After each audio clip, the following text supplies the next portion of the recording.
rodžiau bailiuką žirgą ir klausė manęs, ar visi tokie žirgai, tai toli gražu. Tokiu va kaip šis. Man lopeta. Kertasiu ir virš galvos ir pabandysiu jį patraukti. Ir čia, ir visur, ir jam pofik. Jisai nori eit valgyti ir jam visiškai viskas. Trauki kaip nori. Čia su galva būtų žmogus normalus, tai taip nedarytų. Visio. Bičias kaip prieina prie šieno, tai jam daugiau nieko nereikia. Tai aišku, čia. Kaklą atsuko, sako, patenkintas. Ui, kaip tau gerai. Ui.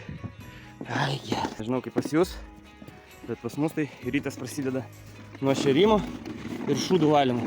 Aš čia neapsikraunu, žinokit, chebra. Nes realiai, jeigu čia šūdų nevalysi, tai šūdose vien tik ir stovės. Op! Tiek va prišyko per naktį. Tarp kitko labai patogi, gera lopeta stumimui. Ne kelimui, ne kasimui, o stumimui. Tu! Čia dar yra paminkštinimas, kuris važinėjo. Kur nori pasidarai, kad nebūtų šalta rankai, galėjai laikyti ir stumdyti va tai va. Bet šūdas stumia labai gerai.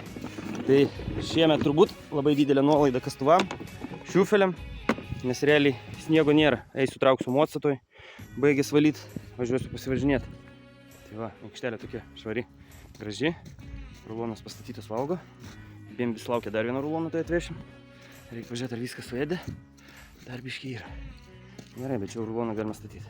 Ir viskas. Dėkis,